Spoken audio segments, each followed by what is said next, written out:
Hey everyone! Quick note from your editor. While Ken and I were filming this episode for the first time, Zoom broke and deleted our recording. So we had to re record late during a school night. I promise that next episode will be much longer. Thank you for your understanding. Hey everyone! Welcome to episode 3 of SDR Finance's podcast, Cash Chronicles. Hello, everyone. My name is Ken, And hi, my name is Sarina. and Ryan sends his well wishes. So, today we'll be talking again about something different. Student loans. So, student loans in Canada are a form of financial assistance that helps students pay for their post secondary education. These loans are typically used to cover tuition, fees, textbooks, living expenses, and other associated costs. While some students might receive financial aid through scholarships, grants, or work study programs, loans often become necessary to fill the gap between the cost of education and available personal resources. Thank you, Serena. So, folks, in Canada, there are two types of student loans. There are government student loans and there are private student loans. I'll start by talking about the government student loans. So, in Canada, and specifically in Ontario, we have something called OSAP, which is the Ontario Student Assistance Program. And the way OSAP works is it works to close the gap in funding, if you will, between how much you're expected to contribute and how much the tuition and living expenses actually is. So let's do the math here, and this is just basic and anecdotal math. So let's say you wanted to go to McMaster University and you lived in Toronto. So obviously, to get to Hamilton, you would have to be living there. It wouldn't make sense to drive 2 hours one way every day. Sorry. How far is McMaster? I'd say what, 2 hours? Big Two Bus hours? pretty far from what I remember. Yeah. 2 hours, If you but get into McMaster, you are not staying in Toronto. yeah. You're definitely living on campus. Say tuition is 7 grand, and let's say living expenses is what, 17 grand, I'd say. I think that's pretty reasonable. 17, Yeah. 18 grand. Housing So prices, let's bid yeah. prices, Rent inflation. prices. Hey, that's how universities get you, because remember, the tuition, it's capped. So where they make money is on the housing fees. Anyways, let's say for 1 year undergraduate, 25 grand easily, right? If you and your parents can only expected or able to contribute about, let's say, 15 grand, then obviously you have to find a source for the rest of the 10 grand. So ideally speaking, that's where OSAP would step in. And by the way, OSAP does depend on your parents' income. You have to report your parents' income when doing the application. So there's a small chance that if your parents' income is very high or both your parents work, then you might not get OSAP. But if you do get OSAP, it's split into two parts. There's a grants part and there's an actual loans part. The grants part is generally for if you're more low income, and that is something that's non-repayable. So you get that money, it's with no strings. You don't have to repay it back if you leave school or after you graduate. The part that you do pay back though is the loans part. And to make it a bit more confusing, the loans part is actually split into two more parts. There's a federal part and there's a provincial part. And basically the only differential between the two is the interest rate. The federal part, which makes up about, I want to say, 40% of the loan, that is interest free. The federal government actually got rid of the interest, so it's an interest free loan. The provincial loan, on the other hand, that's the last, I'd say, 60%. That is a loan. There is interest, and that interest is prime plus 1%, if I remember correctly. And basically, what that means is that the loan is variable rate, which means that if the prime rate were to go up based on certain economic factors, which is a Pandora's box we will discuss in another episode, if the prime rate goes up, then the interest rate that you pay as the consumer or as the loan taker would also increase in proportion to that. And the vice versa is also true. The prime rate goes down, the interest that you pay will also go down. So, anyways, the Ontario students. So, anyways, OSAP and your university's financial aid office, they actually manage the program and they pay you the money. But then after you leave school or you graduate, the loan gets transferred to the Canada Student Loan Program, CSLP. That's managed by the feds. And basically, once you leave school, this is kind of confusing. You don't pay your money to OSAP. You pay your money to the feds who are managing the program. Also, keep in mind that the 7K figure, I think it's only for people who live in Ontario and who want Oh to. yeah, yeah. For international students, I think the number can be high as what, $24,000? And that's That's it. That's it. Sorry, that sounds so wrong to say. I was on UFT. I swear it's like 50, 60 grand for international students. 50, 60 grand. Yeah, 50, Wow. 60 grand. Oh yeah, it's possible. But I just want to clarify the number I quoted, 7 grand. That's a very good point, Serena. It's only if you're a permanent resident or a Canadian citizen, then 7 grand is what you would pay for probably like, an arts or a science program. But if you're doing finance, it's higher. If you're doing engineering, it's definitely higher. So yeah, something to so you guys should do the research, but generally speaking, as an average figure, I said seven. For people who which money might be somewhat more of a concern, there are private student loans as well, which are available from banks and other financial institutions. These loans are typically used to supplement government student loans when additional funding is required, because university can be very unexpectedly expensive. Of course, there's the costs that you've probably already budgeted for. There's food, there's utilities, there's transportation, and all such. But don't forget about the hidden costs. What if you're sick one day and you don't have insurance, so you have to pay for medicine? What if you really miss home and you want to travel back? All these things cost money, and that's something that is probably better budgeted for.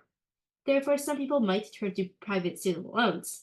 They usually come with a higher interest rate and stricter repayment terms compared to government loans, and often require a co-signer if the borrower does not have an established credit history in the form of a line of credit, usually.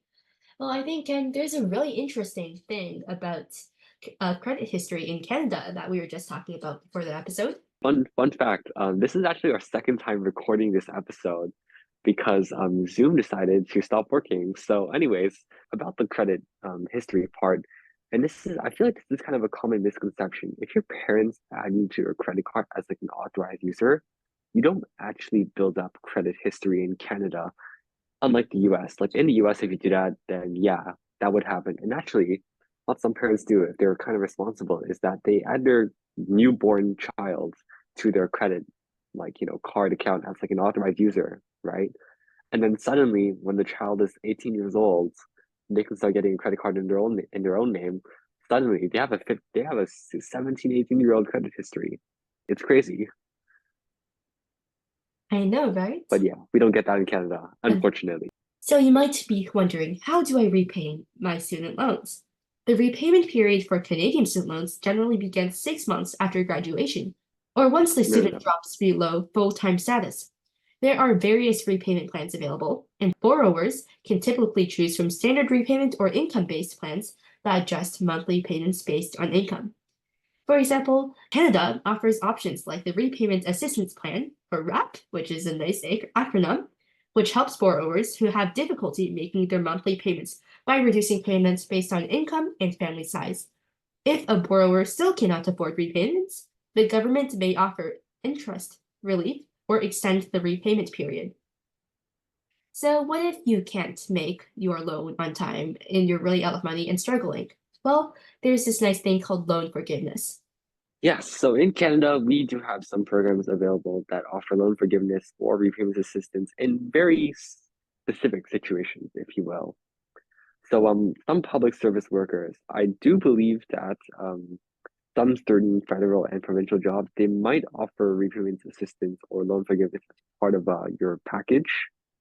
I do believe also that some provinces do have loan forgiveness programs for teachers if you work in underserved or rural areas.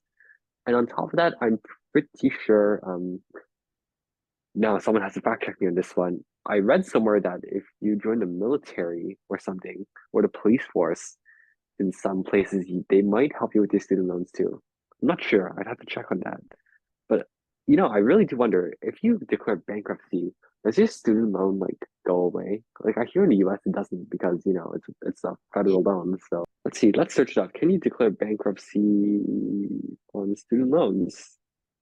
Oh, listen to this. In Ontario, personal bankruptcy can eliminate 100% of your student loan debt.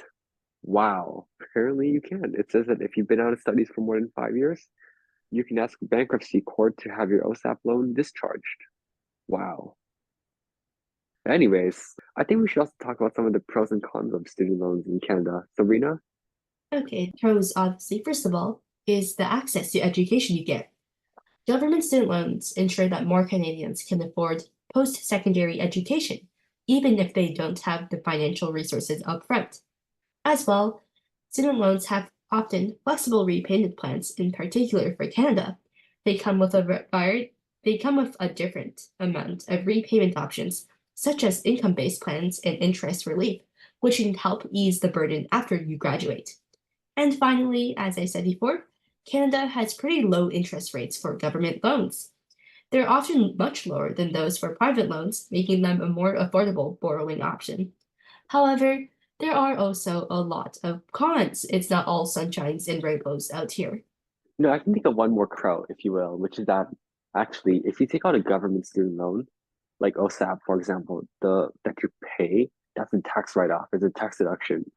But unlike that, like if you take out a private loan, right, that would not be eligible for a tax write-off. It's only the government loan. So definitely speaking, you should definitely try to get the government loan before you go to private loan, especially because of that 0% financing on the federal loan. You should try if you can to pay if you have extra money, always put it towards your provincial loan before your federal loan. Think of the federal loan as basically a free loan. That's basically what it is. It's a free loan. But anyways, in regards to the cons, right? I don't think I can state this enough. Student loans can result in a significant amount of debt. And we in Canada, I believe, we have it a lot better than the US, where tuitions can easily go 40, 50 grand USD. That's pretty reasonable. That's pretty possible, if you will. But in Canada, right, you take on the student loan, it can be a lot of debt. And for a lot of students, this is their first real taste of debt, right? And sometimes it can be overwhelming, especially, when you're just trying to enter the job market, when the job market is quite frankly not that great. Your salary might not be great enough to manage the repayment. And by the way, when I mean repayment, I mean paying off the loan in a reasonable amount of time, both interest and principal at the same time. Some people, like once you factor in things like food, gas, housing, clothes, all that stuff, there might not be enough money for repayment, especially in cities like Toronto, where rent is like what? Wait, Serena, what's the rent in Toronto? It's like at least Oh, 2,500, yeah. I'd say. I Like it think that's depends on pretty, where you live, of course, but like yeah, of average course. rent in Ontario, like obviously depends where you are, but in Toronto, like it can be up to the four digits. Keep in mind, the living wage in Toronto is $25 and something, and the minimum wage in Ontario is 17.20. And also one more thing, and this doesn't even apply for student loans too. If you have personal loans, car loans, student loans, whatever, it can impact your ability to get other loans. Like if you're looking to buy a house and you have student loans, the amount of money the bank is going to be willing to loan you as a result will be lowered because of the student loan. So generally speaking, if you're trying to buy a house, you want to be as debt free as possible when you're applying for the loan. And consider the following, like university is not the only path in life. If you're hesitant on whether you should go directly to university after you turn 18, like you could consider taking a gap year. Of course, if you don't want to go to university, there's programs like trade schools that can help you transfer to adult life. But university is not the only path that you can go through. And hey, some programs like, nursing, that's colleges. Colleges is cheaper than university. And I will say this, there's nothing wrong with going to college. And honestly, there's nothing even wrong with going to trade. And in some cases, right, you're better off going to trade than going to university. Trades people can make six figures after leaving, after, getting certified and what have you not. Crazy. They can make more than university graduates. It's possible depending on your major. You know Okay, what? People, if you're listening to this right now, if there's one thing I could tell you, let it be this. You only live life once. Go for it. If you want to take a gap year, get some experience, try and save up some money, I say go for it.